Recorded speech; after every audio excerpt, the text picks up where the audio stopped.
Listen. I've been hearing a lot lately about men don't talk, but in my experience, men do talk, just people aren't listening. So it's going to be me and a group of blokes discussing our struggles and victories through life. Warning, there may be some bad language, so apologies to all the moms, especially my own. Let's get going. Listen. I've been this is the Black Country Blokes, tuning the fact about everything is mental health, disability, and life in general. Here with me, Kev Dillon, and my partner in crime, as always, Lee Cadman. And today we're joined by the Giant and the Georges. There you go. Yeah, we've got it. I mean, we've got Sammy, Ben, and Luke here.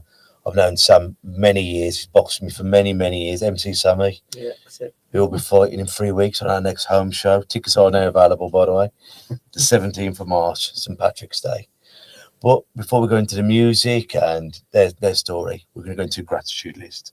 I always like to start with our gratitude list because even in the darkest days, just remind ourselves that we have got stuff that we're grateful for. I'm very grateful that Tom Jones got to the national finals, not last weekend, the weekend before. He had 3 hard bouts, boxed on the Friday, beat the lad, then boxed on Saturday, won again. Then we lost in the final to a 4-time national champion. But I was so proud of how he conducted himself before, after the fight, and get to a national final. It's bloody brilliant. But it's lovely when you go on tour, when you stay in a hotel with people and you actually get to live with them. And it's great. He's a travelling boy, him and his dad, Peter, 2 of the nicest people in the game. But I'd never stayed in a hotel before.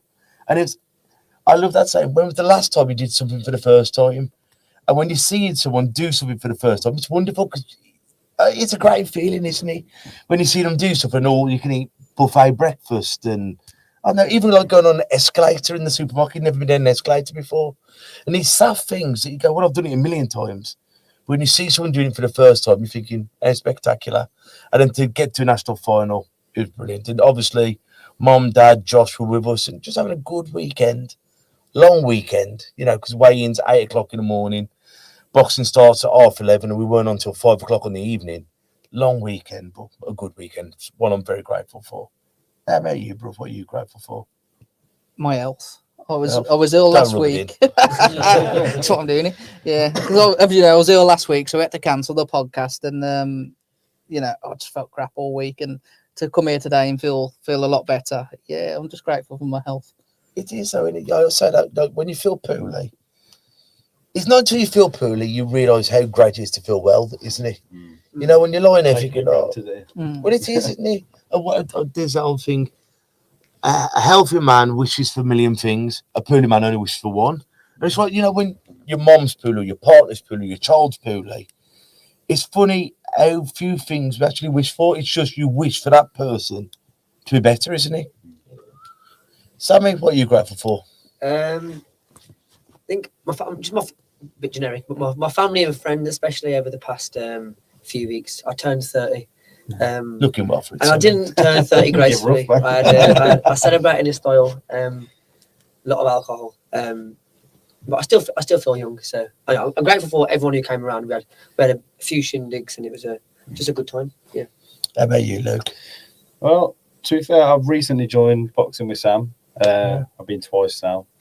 It seems like a good community, so quite grateful for that. It's good to be a part of that, and everyone seems really friendly and welcoming, which is nice. So, yeah, I'm grateful for that. It's always the first session's the hardest one, isn't it? Because you're thinking, is everyone going to look at me? Is everyone? And really, we think we're more important than we actually are, isn't it? Because people are getting on with their own lives, aren't they? And when people do interact, especially in nice clubs, they're just nice. Yeah. Is it your first time? The gloves are over there, the skipping ropes are over here. Yeah. I've never stepped foot in here before, to be fair, and everyone was just... Yeah, it's definitely a daunting thing the first time you go to a boxing club, because you think, it's a group of hard men, someone's going to just... And I felt so unfit as well, to be fair. It soon shows that, doesn't it? Yeah. But no, it was good. It was good. I enjoyed it. Yeah. And how about you, Ben? I'm grateful I've survived another week of my 3-year-old punching, headbutting, and kicking me.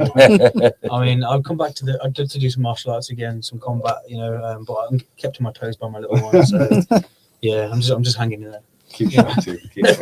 It does like being a parent. It's so tiring, isn't it? And I think that at any age, and you go through different hurdles, only from the baby stage, which I personally didn't enjoy. you know, when they're just crying and you don't have to just tell me. And sometimes your kid's just a jerk. Yeah. They just, Yeah. That's it. I think more people need to admit that, don't they? As well, we kind of sold this like Disneyfied fantasy of like you can have this, the baby's gonna be born, and immediately you can have this bond, and everything's gonna be glorious. When actually, sometimes they are just little shits, aren't they? I said that, like, and it's like through the day classes and like we do the boxing, but it's a lot of like mental health, just talking. And when I had my daughter, I was ashamed to go up with, because I thought like my wife had to have an emergency cesarean, and I thought, oh, I'm going to hold the baby, and I'm going to cry, and it's going to be like Simba and Mufasa. Yeah. I'm going to lift up Simba and the cloud. And I remember holding my daughter, and you know, I vowed my life to her. Yeah. It's my daughter, but I didn't have that. I didn't have being instant love. Yeah. I fell in love with my daughter. You know, if someone knocks my beer over, I'll kill them. And that's the same, not my daughter. You know, you swear, you know, you're mine, I will do anything for you. But it's like with your partner, you fall in love with them, and more you get to know each other and you build that bond. Yeah. But I was very ashamed, and more blokes I talk to and women, they're saying, thank God you said that, because I've hung on to that for years. Yeah. Because in the movie, this, oh my God, and some people are like that. But I personally wasn't, and I felt like a terrible human being for not being like that. Yeah. Did you like that? I was for my first son, I was very much full of anxiety, and I was desperate for him to be alive, and I did feel like an instant bond to him, so I have to be honest with that. But in my work, I work with a lot of dads who they have the same experience you've had, where although they're dedicated, they're devoted, they're gonna do everything that will ever be needed for their child, they still feel this the bond's not 100% there from the off, the magical spark that we're led to believe we're all going to get. And a lot of the dads I support, they feel guilty about that. They feel like there's that idea of shame around it as well, that I've been given this gift, I've been given this child, and I should be really enjoying it more than I actually am. So does that make me a bad person? Am I worthy? Should, you know, and that really plays on their minds, you know, that really can affect them to the extent they do become quite, you know, acutely depressed. And yeah. The shoulds and should nots, isn't it? Yeah. I should feel like this, I shouldn't. But that is one of the worst words in English dictionary, should and shouldn't. Yeah. Because on what merits, on whose measuring stick should I shouldn't. Yeah. And it's like with grief. I should be crying out, I should be angry, I should go back to it. And it's like, boy, we all deal with different circumstances in different ways, don't we? Absolutely, yeah. We've got a different frame of reference, we've got different experiences, whether that be personal experiences or cultural ones. You know, some people are just more expressive with their emotions, other people are a bit more guarded, and that's okay. I mean, in the same breath that we say it's all right for men to talk, men to cry and all that as well, if someone's just not at that stage, give them the time, you know. Maybe they will in the future, but if they don't need it at that particular point in their life, that's... And some people aren't criers. Yeah. Some people are introverts, some people are extroverts. Like, this is what I think with the world nowadays, because, you know, we were all brought up from the same kind of generations of, it takes all sorts for the world go around. But now it's like we've all got to be the same. Some people just don't naturally talk as much. You know, some people could just have a general, you're right, I'm all right, Bert. And that's his way of saying I'm all right. Other people have to text, some people have to phone, some people have to, but it's knowing your audience, isn't it? And knowing yourself. Absolutely. I mean, a lot of people say about the modern world, we're all kind of disconnected by phones, and we're all kind of like hiding behind screens and all that. But I think there's a lot of merit in that. Some people who wouldn't normally say anything at all can now sort of do it with that extra layer of security. They've got a platform, they've got a little bit of distance and separation, so they can really open up. Like, so for example, with my work, I support dads face to face, talk to them on the phone, sometimes on WhatsApp videos, sometimes just messaging them. And even like the Samaritans, they've got a service now where you can just send them an email rather than picking up the phone. So you'll be more likely to do that. You might be nervous or anxious. And you get to, with an email text, you get to think about what you're writing. Whereas running on the phone, it's kind of... You might forget things. That's it. But it's like, are you like when people are on dating apps? It's that same thing. You have time to go, Whereas in a pub, they say something, you say something, and you go, I shouldn't have said that. Well, it's that pause. Go and make yourself a brew. Friends what to say.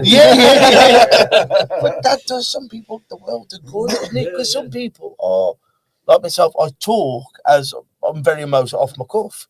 Whereas some people in life are a bit more reserved. And especially when it's coming across emotional and upsetting things.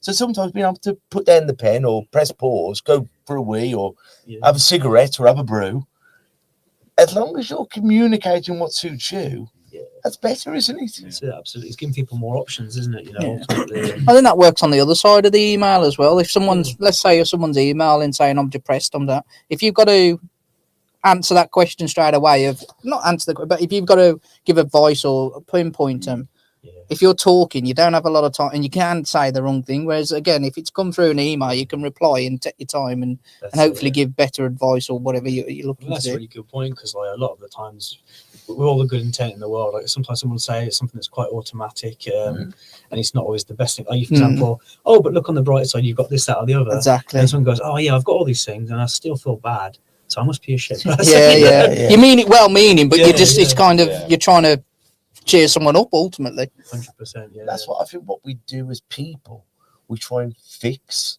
people's problems. But sometimes it's just acknowledging the problem. Yeah. It's like, well, what have you got to moan about? You got your wife, and you go, I've just told you. Yeah. You know what I mean? I don't need the kick in the ghoulies. I'm here to say I'm down. Yeah, I've had that actually with a lot of. I know this is the male-female divide, but I've had that with a lot of girlfriends. So, not I've had a lot of girlfriends. No one to show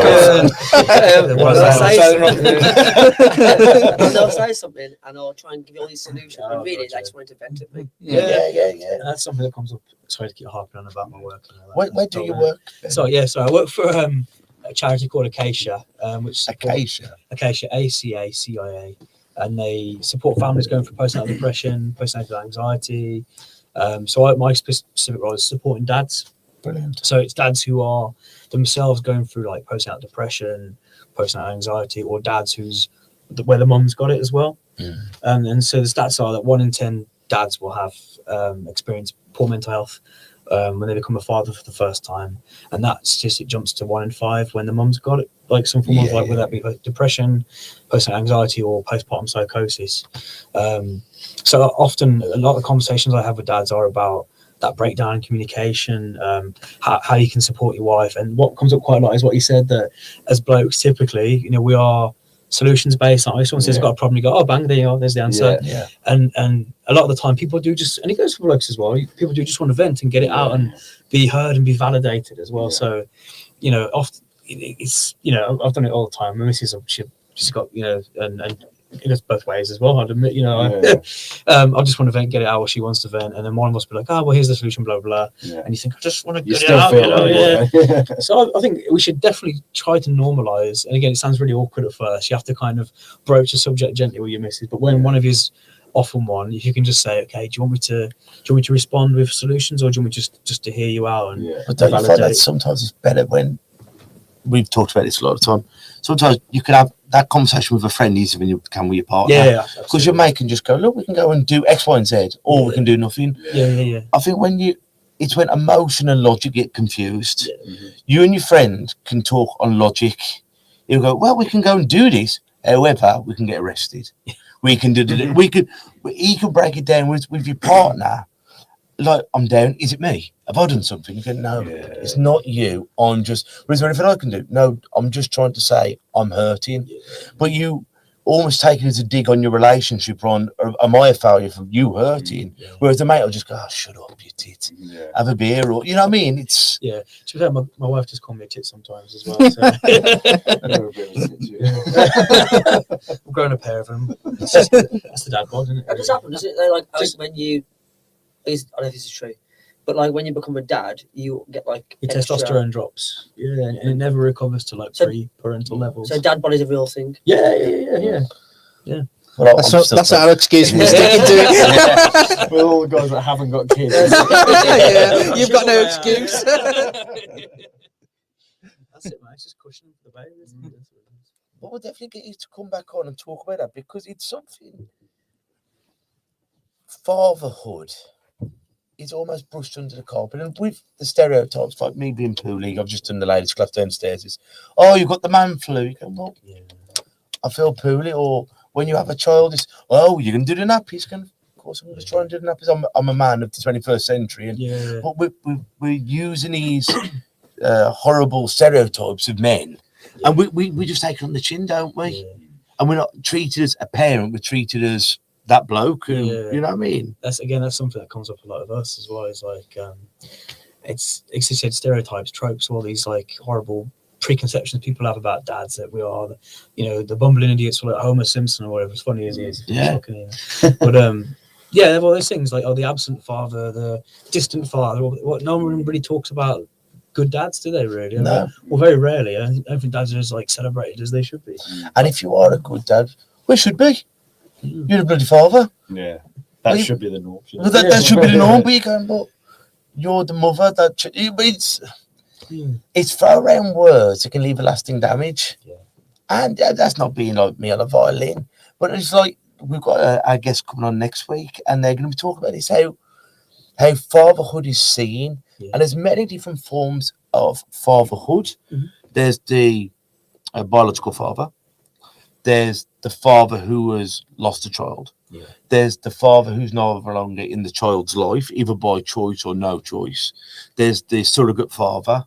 There's the coach father. And they've got all these different shades of fatherhood and parenthood.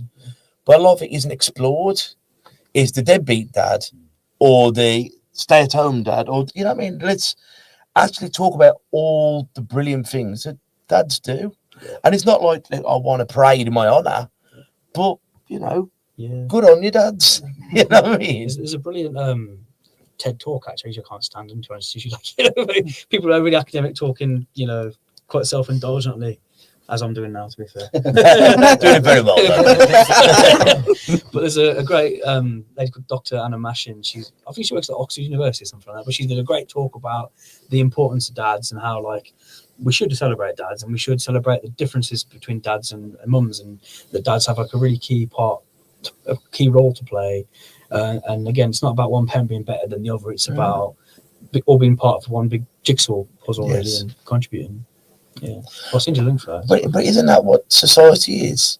We're all different parts of the greater picture, and like me, my wife, Kate's the clever clogs. I know, so if you want to learn about school, you talk to mommy. If you want to learn about people, you talk to daddy. I'm an empathetic soul who knows people. I can read between the lines. That's a different part of parenthood. Yeah. But you know what I mean? We play to each other's strengths and we help each other's downcomings. Yeah. And that's what you do in society, in a club. Do you want me to take the bins out? Do you want me to pick up them pieces of wood? I'm stronger than you, so let me do that. Or like a team player, isn't it? Team player. Yeah. The chain's only strong as the weakest link, and we seem to have got past that. It's not that I'm better than you or you're better than me. I am better at this small thing, so allow me to help you. Mm-hmm. That allows us to get there faster, surely to God. Yeah. Absolutely. But to your actual band, how long have you all been together and who started it? I think it was pandemic kind of. Yeah. It was kind of pre-pandemic. Well, me and Ben are brothers, we played together all our lives. But when I went to university, my sister got a boyfriend who happened to be Luke, and I came back and Ben had found a new brother. So he's kicked out. Usurped. Yeah, we started playing a trio, didn't we? Doing a few open mics around the Maverick Black and Country. as well. Yeah. Then we found our drummer, Kristian Hoh, who's a quality drummer company today. And then we started gigging around. Snowball from there, didn't it? Yeah, the first gig was a fundraiser, wasn't it, to our sister you had on the show. Send her over to Calais, wasn't it, to work with refugees. Mm-hmm. She talked about it and how passionate she was about it. Yeah. It's funny though, isn't it, how your lives cross at pivotal points, isn't it? Mm-hmm. Yeah, 100%. No, it was kind of ever since then. And at that time, we actually all lived together as well. Yeah. Didn't have to pay for any rehearsals because we were in the same house. We rehearse every day, weren't we? Yeah, rehearse every day. It was a good time. Banging out songs. But yeah, so kind of the pandemic kind of slowed it down a little bit because we were making. We had a tour booked. We were doing really well. We had a tour booked. We were going to go around the country. We took a bit of a back step to the pandemic, but then came back and started just smashing it, to be fair. Because at that stage, I mean, band, boxing club, did you feel like we were never going to get back to now? Because when it was happening, I thought we'll never see live music again. We will never travel. Will we ever do boxing shows? And it's at that time, we were talking briefly about it off there, but it was like, is this it? Is this how we'll have to do online concerts. You're in your bedroom, I'm in the kitchen, we're all playing. We did a few of those. We did a fair few of those. The first few, it's quite a bit of a novelty thing. It's quite cool. I was watching my bedroom playing guitar. A bit of a drag. And after the third one, it was like, I just can't be arsed with this. Yeah. Shit, I miss the people. It did feel like the end of the world for me. I was like hoarding beans and practicing my nunchucks and stuff. Time well spent. Then. It's funny. Our first ever gig back was at a place called So-Called Studios in Acox Green, opposite the boxing gym. Oh yeah. And he said it's going to be, because it's COVID, a reduced capacity. You're only allowed to bring 80 people. Because the capacity 80. Oh, 80. Because the capacity is usually 160, so it's half capacity. It was probably like 3 of these rooms. It was absolutely packed. It was like first gig back from COVID. People were like, are you masking? Are you no masking? Everyone was. I think they started wearing masks, and that's like when other people were drinking. It kind of don't make sense, does it? If you're having a drink to everybody. That was just before the third wave, wasn't it? So that might be our fault. But them rules, what they? You've got to wear your mask to go and sit down. When you sit down, you can take your mask off and drink freely. Or if you're eating. Not today, COVID. I'm eating. It made no sense. But they're crazy times, and as you were saying off air, though, but when you're having children, and I always say, good thing about COVID, if you had never experienced any form of mental health, it gives you a taste. But if you suffer with mental health, it threw petrol on an already angry fire. And I think if you were suffering anyway, and then you're isolated into your homes, and then if you had a baby or a child, and if you're of a nervous disposition anyway, and it was petrifying, wasn't it? And I saw some, like, because we shut down the club, and then we set up the Lions family, so we were communicating it. But you saw people really suffering. And it was the fear of God. Am I doing the right thing? Yeah. If I go to the shops, have I got to bleach myself? I've taken my daughter down to the pub, but how about if another child look? And it was frightening. Yeah. Did you suffer, Ben, through it? Oh, God, yeah. I was really paranoid. I mean, I'm quite a paranoid person by nature anyway. But, yeah, because one of my diagnoses is OCD, so that's the obvious sort of link with worrying about germs, which a lot of people were.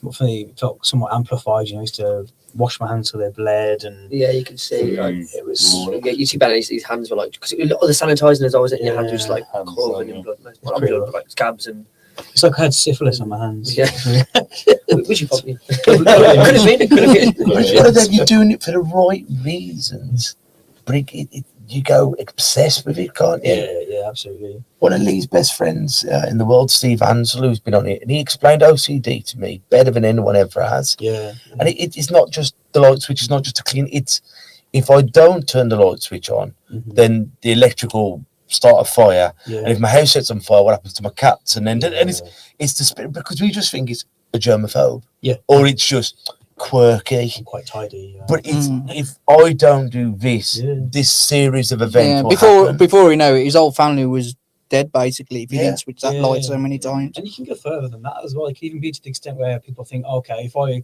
don't put this coaster perpendicular and everything else perpendicular to that, then there's going to be like some catastrophic event, some other microcosmic world or something. That's exactly Steve. Like if he buys tins of beans, they have to be in serial number order and like really what we consider weird stuff. But if he doesn't do it, he really does think that something really bad's going to happen. And there's the intrusive thoughts as well on top of that.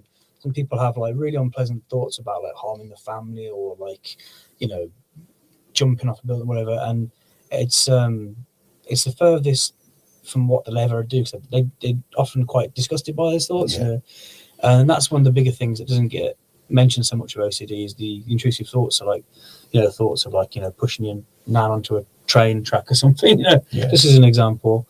I've worked with people who've had some really severe ones, like they've been worried of like abusing their kids or something, and obviously they're never going to do that. They feel so disgusted by it and they feel so ashamed. They have all sorts of maladaptive behaviors to try and get rid of those thoughts as well, and yet everyone just thinks about like, oh, you're very clean, come and tidy my house. I think that's probably the major issue with OCD, isn't it, that it's out of all the kind of mental health disabilities, it's the one that's made fun of the most of, because people don't understand it and they do. A lot of people do think it's about someone coming around and cleaning, and they don't realise the thoughts that go behind and why you're doing those things. I just said intrusive thoughts. the reason why our nightmares frighten us because we know what we're frightened of. Mhm. And if those intrusives, oh, you're a paedophile, if that appalls you to your core, and that's the worst thing anyone could call you, your mind knows what upsets you. And that's why it says if you're frightened of hamsters, you know, two of us go, bloody hamster, kick it over the fence. Yeah. But if that petrifies you, your mind knows what you're frightened of and knows what upsets you. And when your mind's working against you, that's a battle that's really hard to beat, isn't it? Yeah, absolutely. And even I mentioned that it's quite a good example of that film Inception. Brilliant. Not really anything to do actually much, but there's one bit and he says, if somebody says to you, "Don't think of pink elephants," what do you think? Think elephants. And it's crazy, man. It's spiraled out of control. The mind's a powerful tool. Mine's not very powerful. But them intrusive thoughts,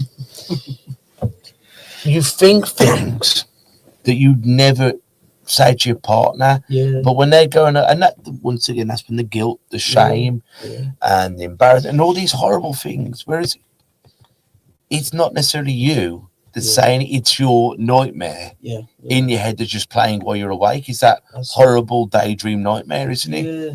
So in essence, because it's just like, again, that sort of nightmarish part of your brain telling you something that you'd never ever do. And unfortunately, because it's happening and it's such a horrible thing, you ascribe meaning to it when it's really quite meaningless, effectively. So I was taught like a pretty good visualization is like, you know, when you have these thoughts, rather than fighting against them, because you're just going to make them fight back and they're going to reinforce them, try and visualize them as clouds. You know, they just pass by, thoughts come, they go, they come back again. But that's what thoughts do, you know. And you know, just try to sort of accept them as just thoughts rather than trying to, you know, dispel them, because that just adds more, gives it more attention, gives it more focus, gives it more meaning when really it's a meaningless thing. And everyone has them passing thoughts, don't they? Everyone there, you daydream or you're thinking about something. Not every thought has to have meaning, does it? Yeah, exactly. Or a purpose. It's just a fleeting thought. Yeah, absolutely. The mind's a very random place sometimes, isn't it? Yeah. Have you two, I know you have, and we'll go into more stuff, but have you two ever suffered with any kind of mental health or with anything that's... Off the top of my head, like when I thinking about like when I was younger, it wasn't really talked about or anything like that, to be fair. So it's hard to say. I don't know. Tried to buy a saxophone once. I tried to, that could be something to do with that. It's really hard to say, like, because obviously you work in it, you're more involved with it, and like again, like I've always worked like in a trade, and that's quite masculine environment, and you know, you see a lot of manly men, as it were. So it's not really talked about as much. So I do find it interesting talking about it. But that's where a lot of mental health, like the highest stat of men, is in them construction industries, because they're just blokes, and they say like about getting mental health first aiders, but you'd have your gaffer doing it. But really, if you can get mental health first aiders, you want the bloke on the trowel next to you. So if you are going to have a rat, it's not like I'm going to tell sir, it's I've had them wobbles. You know what I mean? And then you make it like a normal. Like, you should be able to talk about those things. Why wouldn't you? I think a lot of it's like the language as well. That comes up quite a lot. Is often we try to apply language that makes men go like, ugh. Like, you know, they don't want to feel weak, do you? They don't want to feel like you're not a man or whatever you might think it might be. But I think a very quick hack for that is like, rather than talking about, you know, how does that make you feel? You know, you go, what do you think about that? You know, and it's just, you get the same information, but you're avoiding that kind of like terminology of your feelings and all that. And that, because I think sometimes when someone asks how you feel, you shut off instantly. You don't want to go into those things, exactly. Well, the two biggest killers of men is suicide and prostate cancer, and we can cure both of them, but it takes a large amount of intimacy. One's opening up your feelings, one's having a finger up your ass. You know what I mean? But Actually, we had the doctor on and says you don't need to do that anymore, Kev. So if your doctor's having you on there, and it's better to go and get it done by a doctor, not a shot. Don't ask the builder to do that. The thought of embarrassment could save your life. But how many people will go like, well, finger up my arse, or you're not going there for kicks. It's not in the back of a pub. That test could save your life. Or just opening up about, I'm having a wobble. But we're so conditioned to, and one of the greatest lessons I ever learned, and I say this a lot, was a bloke called Nick Davis come up here, and we're doing a confidence seminar. And we're all there, hairy ass blokes from super flyweight, super heavyweight. He goes, what everyone frightened of in here? And everyone went, I don't know, cancer, spiders, injections. he went, embarrassment. And everyone looked at each other and went, who here would rather get in that ring and have the shit knocked out of them than to ask that girl out or to read this piece of paper? And everyone put their hands up. He went, so you'd rather put yourself in physical danger than the notion of being embarrassed. And that stuck in my mind because I thought, there's getting up and singing karaoke where I purposely make myself look like a fool to everyone. But when you're vulnerable, and I thought, the fear of being embarrassed has held me back. And that after that point, I thought, who cares? Yeah. That's right, isn't it? I think to add to that as well, because that's a great point. I think often we see reaching out for support as it's weak and you've compromised your masculinity. But at the same time, if you're able just to go, you know, I'll put all my pride aside and all my embarrassment aside and get the support that will benefit me and my family. Yeah, ultimately, that's a very masculine move. That's a big move, isn't it? Surely, yeah. Have you ever seen it's a book, but they've turned into a movie, the Boy, the Mole, the Horse, and the Fox. I've said it in the wrong order, but it's a great part. Check it out on BBC iPlayer. It's a cartoon, brilliant, one of the best things you'll ever see. And it's a great thing there. The boys talk to the horse because what's the hardest thing you've ever said? When help is not giving up; it's refusing to give up. Yeah. I thought, what a lovely notion that is, because we think asking for help, I've bottled it. But the point that I asked for help, I've realised I'm struggling and I'm not going to get through it. By asking for help, I've chose not to give up. Yeah. And what a lovely way of turning that phrase on its head. How beautiful it is. I mean, you Sammy, like you've played hockey, you've boxed, you do these in the band. There's a difference between anxiety and nerves, isn't there? Yeah. Because nerves are so natural, isn't it? You're getting into boxing gym, boxing ring, he's going to punch your head in, or you're singing, they might boo you, hockey, the ball, or the stick might hit you in the face. You should be nervous. Yeah. But anxiety is a different ball, isn't it? Yeah, I think anxiety is it's often it's not logical, is it? It's something that I'm getting anxious to go to the shops, but what's going to happen at the shop? Yeah. Whereas going in front of the stage in front of people, or getting the boxing ring, maybe getting your face smashed in. You can logically. It's a logical thing, but with anxiety, yes, not always. And I think that's what people don't understand about, like, I think the word anxiety as well was thrown around a lot, and people didn't really know what it meant. It's quite a buzzword, isn't it? But we should feel anxious, shouldn't we? We should. It's like there's nerves, there's an uneasy. You know, I'm feeling a bit anxious here. I'm feeling a bit, it's the flutters, and there's anxiety. And like, I'm sat there watching Peppa Pig with my baby, with my wife in my house that I love, and all of a sudden I feel like I'm having a stroke. And you figure that's an anxiety. You think, well, I'm safe here. I've created something, my home, my safe place, and I feel like I'm gonna die. That's when it's horrible, isn't it? Because you're thinking, well, I should be frightened here because he's going to punch me head in. Or I've got a GCSE. Well, I am frightened because if I don't do this, I might not have to go to college. That's logical nerves. I'll go down the roller coaster. Well, I'm not going to fall out, but how about if I did? Nerves. Whereas is that uncomfortable anxiety when it just grabs you by the balls, thinking, why? Have you had the anxiety attacks, Ben? Yeah, I mean, certainly have over the years, definitely. And it's very physical, isn't it? It's very quite visceral in comparison to just, as you said, there's logic involved in you're in the boxing ring. You might get hurt, but anxiety, you could be in your safe place and it could be some little tiny thing you pick up on, something that makes you feel uncomfortable, or most often it's just almost random, isn't it? Yeah. And you do feel like, quite common when people think they're having a heart attack, don't they? It ends up just being a panic attack. It's really it's distressing at the time, but ultimately it won't kill you from the actual experience itself. But obviously, over the long term, you can increase your cortisol levels, the stress hormone, and that can have a detrimental effect over the long term, can't it? But, it's like I've suffered from them on and off the last 20 years or so, and it's But I hate it when I feel trapped. And the worst ones were when in lockdown, because my wife would be upstairs, me and my daughter would be there. And I couldn't just nip off somewhere. I couldn't go and lie down because my wife was working. And then you try to put your brave face on for your daughter. You okay, Daddy? I'm fine. You're thinking, but you're trying to hold it together. And now I'll just say Daddy's having a wobble or Daddy's feeling a bit poorly. Because I don't want to be ashamed of any part of myself and my child. But you don't want to give this thing that's easily contagious then. You know what I mean? Because I find anxiety, I see a lot of boxing shows, and I bet you see the concerts. Nerves are contagious. You nervous? No, I'm fine. You sure? I'd be nervous. Why? You know, and then before you know, you've gone from all right to shitting yourself, and your kids are like that. Yeah. You know what I mean? So it's like going, this is a part of me, but I'm working hard. I'm working to get around it. Yeah, yeah. Our dad had a friend like that, didn't he? He was like, our dad used to run marathons and all that, you know. And he had a friend who's really suggestible. Like, you could say to him one day, "Oh, you're looking really sharp today," and he'd have a good race, you know. Yeah. We'd be like, "You know, you're looking a bit tired. You all right?" And he's, "Oh, I'm tired." You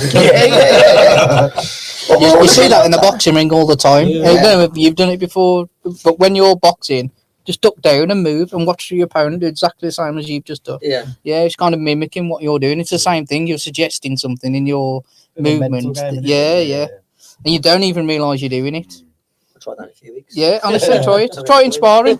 Just move a certain way. Yeah. And actually concentrate on what that person's Yeah. doing. They'll follow your movement. But you see, it's terrible in the change rooms. You're nervous. Oh, bloody hell, he's got the grass left hook. And you go, shut up. Yeah. But it's having the, once again, in your life, in your relationships, in your corner, having the right people at the right times. Yeah. And normally that's our parents. 'Cause they're doing it out of a place of love, but they're projecting their fear onto you. Yeah. And before you know it, you're petrified. You're thinking, I'm doing it, especially in your hobbies. I'm doing this because I enjoy it. Yeah. Why are you putting your baggage onto me? You know, if you're that nervous, go and have a beer at the bar. Go inside and have a fag. Go, you know what I mean? Let me deal with it and leave me in my safe hands. Yeah. So my last fight, my mum came to my first ever boxing match. Wilson Hall, and she the whole time she had her head in her hands. She couldn't watch, so now she just stays at home. Yeah, that's it. Yeah. It must be the most foreign thing in the world for a mom to watch her baby in a fight. Yeah. Yeah. And some moms are great, they can do it, but some moms and dads and brothers and sisters and nannies and granddads just go, I wish you all the best. Let me know how you get on. Yeah. You know what I You mean? don't want to see that. My mum's got a sweet left hook, hasn't she? Because you're bringing out a new song, aren't you, for Bipolar? Yeah. It's about bipolar. Yeah, and we're gonna release it soonish. Yeah, it's coming out soon. Yeah, but to be honest, it's one of our. Me and Luke both said this. It's probably one of our favourite songs. That we've got. To be honest, I remember Ben first sent it me, and we always do this. When we've got a song idea, we'll like send over a little like voice clip or a little demo, really rough. Luke's actually got a folder full of one of his fans, him just beatboxing. It's just me trying to do bass lines over the phone, like your job. Yeah, you can't. I've done a song to something. What do you think to that, boys? Yeah. But Ben sent me this. It was like a 10-second, probably 20-second clip at most. And I was listening to it on. It's like when you get a song and it's just stuck in your head all day. Yeah. I was just listening to it on repeat, man. And it, but like the words, I think it's a very, very poignant song.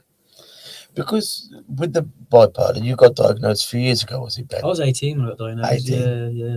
So I had like contact with mental health services from about the age of 14, I think. So at school as well? Yeah, so I was at school, secondary school.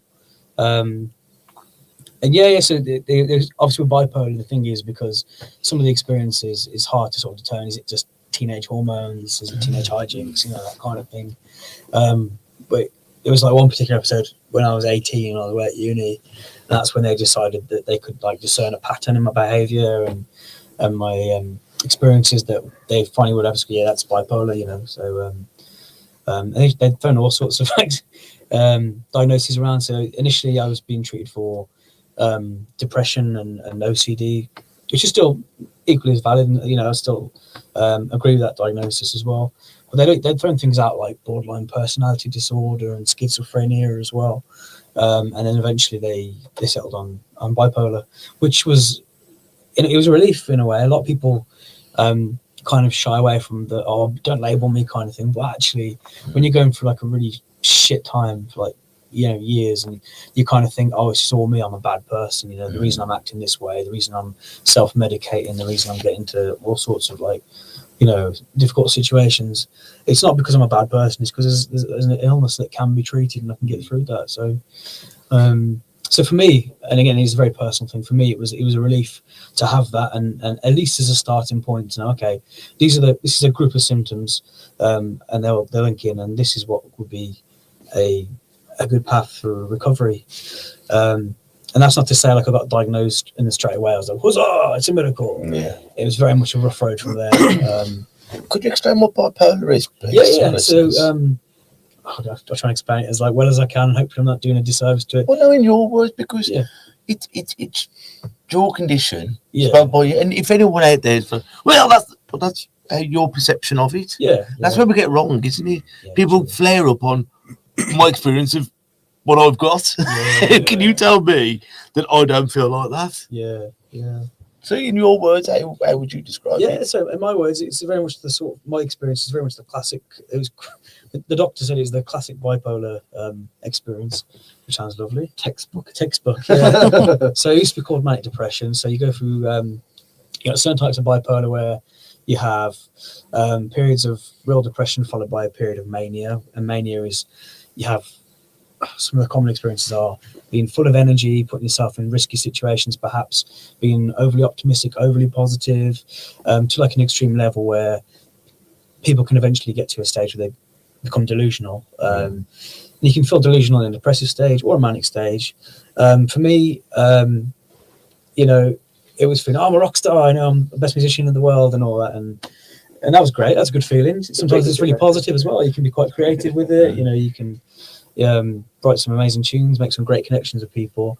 But then the other side is like, okay, for me, have you seen the film The Truman Show? Yeah, I love it. Yeah, so I had this delusion that I was like the center of everything, and people were like giving me messages for the TV and that kind of thing, and I was being watched all the time, and that kind of took a more sinister turn as well. It was kind of like, oh, am I here?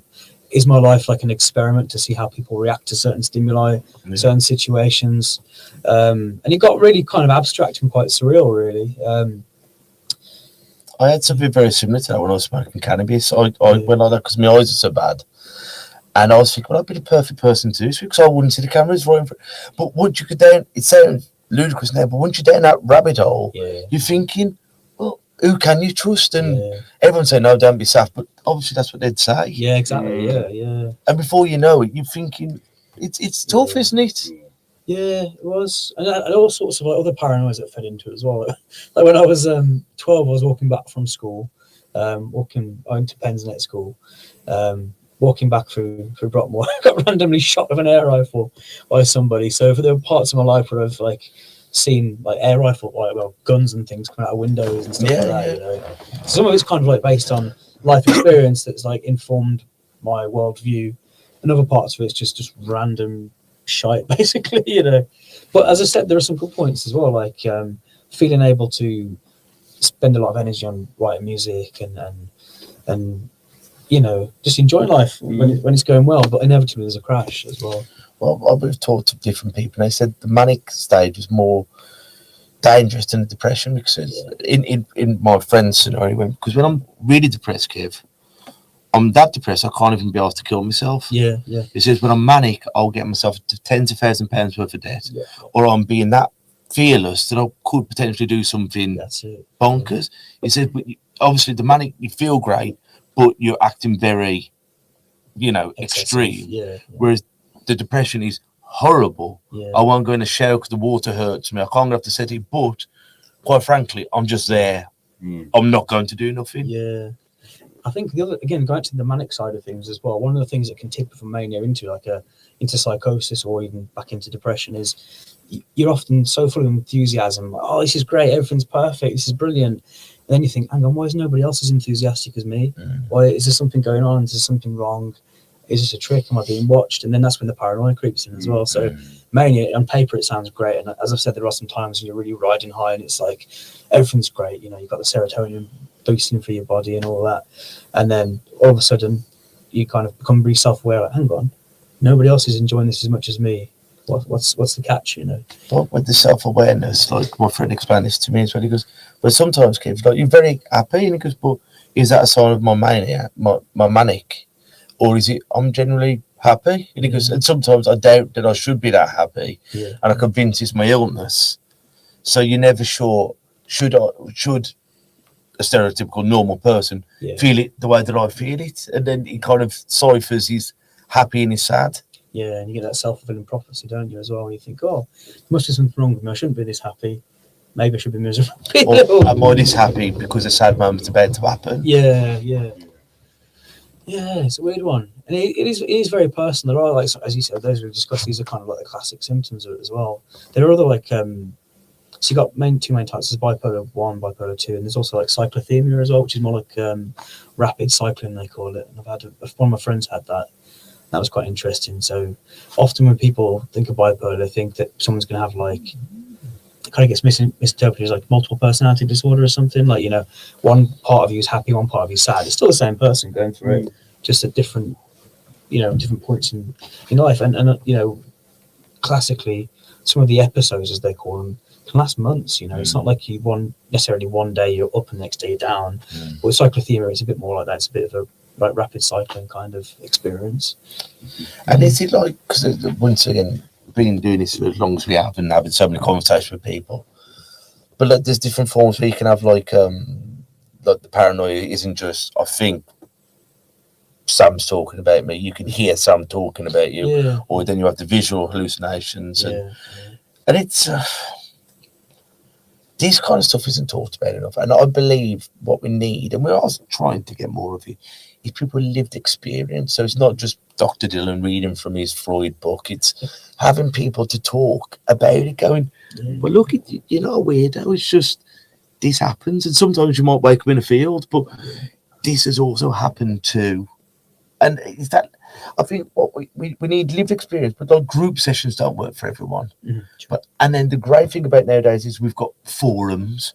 So you can type into a forum and meet, once again, as we were saying, technology catching up with. We're very blessed at the moment, aren't we? And we are getting better than we ever have. There's still mileage to go.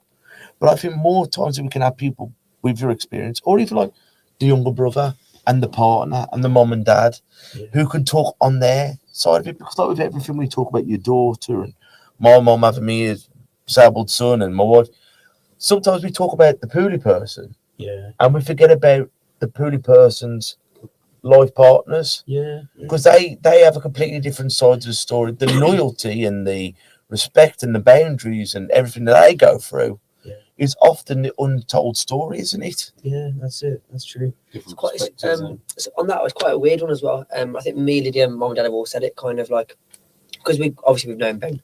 Well, I've known you well then, but like we know about his illness. Sometimes we can kind of see if Ben's kind of having an episode, would you call it? I don't know. If Ben's unwell, and sometimes we'll notice it before he does. It's usually I'm naked and flinging feet. I don't think it's all right. You see the telltale sign, and that's with all of us. Anyone who's had a friend with an addiction or anything like that, you start seeing it. You think, and sometimes we're overprotective, and you're going, "Are you sure you're okay?" And sometimes you are literally seeing those telltale signs of going, be careful now because you're slipping. But unfortunately, as human beings, we're also stubborn, aren't we? And you go, don't tell me, I'm all right. And I imagine that's like, a recovering alcoholic or drug. I'll be fine. I've done so well. I'll just have one. But that often that one could tip you over. Or you can get away with 1 or 2 or 3 or 4, and before you know it, the monkey's on your back again, That's isn't very it? much part of my experience as well. It's one of those chicken or egg situations, but I used to drink. I had a drink problem from quite a young age. I started drinking about like 12, 13. Something. You start out cider in the park, and then it escalates to like whiskey before school and all that stuff. But definitely that was a big part of my self-medicating behaviour was drinking, and I've got where I was going with that now. They kind of trigger each other. That's it. They kind of go hand in hand, don't they? Because we always think like that. I think the thought of a drink's better than the drink, and I love a drink more than most. But you think, I'm having a wobble, so have a drink. But then what you forget are all your drugs or whatever it is. But you forget, like, if I'm sober, I can think, oh, Kev, that's not a logical thought. When I'm pissed or off my head, then you're thinking, well, you have your rant or whatever, but then you're more prone to act upon those thoughts. Definitely. And I was really in denial about my drink problems. I just kind of played it off as, we're all teenagers. This is what you do, from Friday. This is what I sort of, this is what we do, And I was really sort of, hiding behind that really. And it's cool. Yeah. It's not. It isn't cool, but it's one of those things. As a kid, drinking, You think it's cool? you're cool. You're the cool kid at the bar. You're the kid who can get served. You're the kid who can. And so, I'll tell you something, Kev. He has 20 points. You know, he's a legend. Instead of boys, Kev having 20 points. Yeah. You know what I mean? Why is he drinking Frosty Jacks and some port and just anything he can? We used to drink like, you remember White Lightning? Yeah, God, I like We drank Damn, a that's knockoff version horrible. called White Storm. Is that? the knockoff of. The knockoff of the shit stuff. But that's what Do they still sell that? it's Paul cheap. in that stuff. Oh, it's like £1 for 2 litres, and then you do these kind of things. Yeah. But it's like drink. It's like if you have someone who's buying a pound's worth of heroin, Yeah. it's well, he's a smackhead. He's escaping the same thing that the Frosty Jack drinkers drinking. That's it. You know what I mean? It's more culturally acceptable, isn't it? Because it's part of our, like, hey, have a good time, and, you know. Yeah. And it's filling the void. You know, it's filling the void with stuff, and it's so easy, isn't it? We're all escaping stuff in some way. But there's drinking or getting off your head or whatever for a purpose. I always think it's like when people drink and do drugs for the party, but it's when you're left there still having a party when everyone's gone. Yeah. That's when you go from laughing to crying. You know, when you've outlived the party, and you find yourself once you're at 3 o'clock in the morning, either racking them up or sipping your can, you're thinking the party's gone. And that's the sad part of it, then, isn't it? But that's what people don't often talk about. You know, I mean, I'm feeling that rough in the morning, but I might as well finish the can. Yeah. You know, before I pour it down the sink, and before you know you're back on it. I think it's a shame, isn't it? Because often when we see like portrayal of alcoholics in films, it's either like really comical, like they're falling over and all this stuff. You know, there's a time for slapstick comedy. You know, Yeah. and or you always do one of their absolute scumbag and they're on Jeremy Kyle and they're a bad person, rather than seeing it as this is really fucking sad. You know? It is what it is. It's like whenever you see people on the street or like you're missing your sisters, you judge the person by who you see. You forget the journey he's been on. That poor bugger might have, his child died, his mom died, he was molested, he's like, that's what we're all guilty of. People say to you, well, it's looking for you. It gives you the right to say that to me. Nothing about my life's been easy. But you're seeing the person I want you to see at the moment. If you see me after 20 points and I've had a round of misses, you'll see a different part of me. And we judge people on that person we see. And, you know, within 12 months, that bloke who's covered in urine under a bridge might have pulled his life together. Yeah. But, you know, it's giving people the chances and opportunities, isn't it? Absolutely. And we've all got to cross the bear, haven't we? Yeah. So, I mean, when's this song coming out, though? It's still in the pipeline, isn't it? And we're doing a lot of recording recently at a place called Magic Garden in Wolverhampton. So we just released a track that came out a month ago. Is it a month? Oh, I don't know. It's in the past now. That was called Don't You Know? That did really, really well. But like I said, this one we've just done is probably one of our favourite the best ones to play. One of our favourite ones we've ever done. You jinxed it now. I'm going to Because you put one of your backgrounds over one of our videos, and you mental health to some care, and you put one of your back tunes over. Yes, it was songs? Sunflower Girl. One of our older singles. Yeah. Probably the only happy song I've ever written. And then she left me. She just loved the misery, man. You changed. It's a good song, man. But then, to be fair, on the back of that, I've wrote loads of really good sad songs. Yeah. Like Adele does that, doesn't she? She gets Swings divorced. around about. Then she writes it. We can't always be happy. Well, guys, do you want to get your instruments out?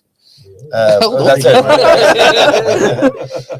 It's like Zippy off a rainbow. I've got a twanger. If you want to get your stuff, sure. And next week we're going to be joined. Beg my pardon, I can't remember her name, but she's going to be coming on talking about what we've touched on today, like getting that experiences, getting people talking about these things, and they're going to be doing a survey over next year that me and Lee are going to be involved in. She's coming down to our free daytime session on Friday to have a chat to some blokes. So if you are interested, come down to our session and, you know, let's get our stories out there, guys. Let's talk about how it is to be a dad and how your dad was to you, and have we learned from it? And have we made the same mistakes? Would it be easier if one of you sat over here and we moved out the way? Yeah. Would that be better for you? A bit more room. That's all right, yeah. Yeah, Hold my face off. Can it? You stand on the side. Move the mics where you need to as well, lads. How many do you want us to do? Just the one, or? Would you rather do tangerine? Because Yeah, okay. oh god. No, that's grand. Yeah, all right. You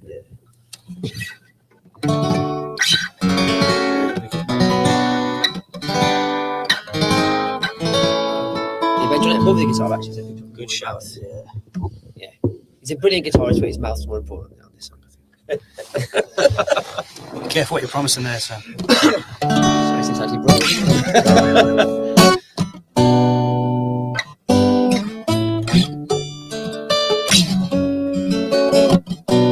You go for it. Yeah.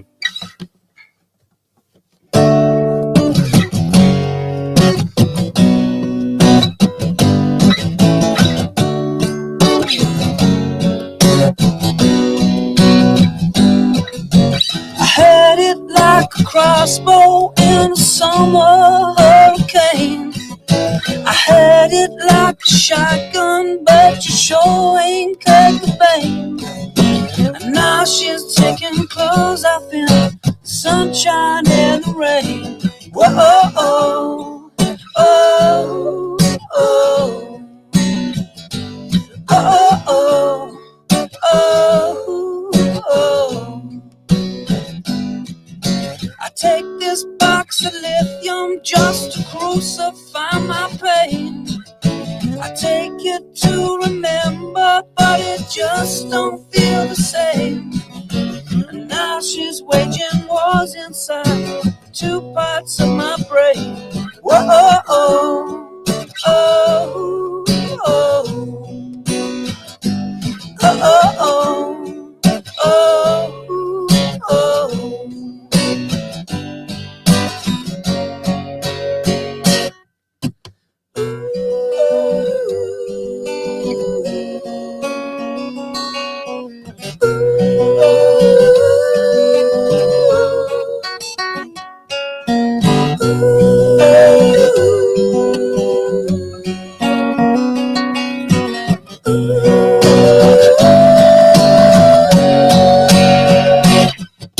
I had it like a crossbow in a summer hurricane.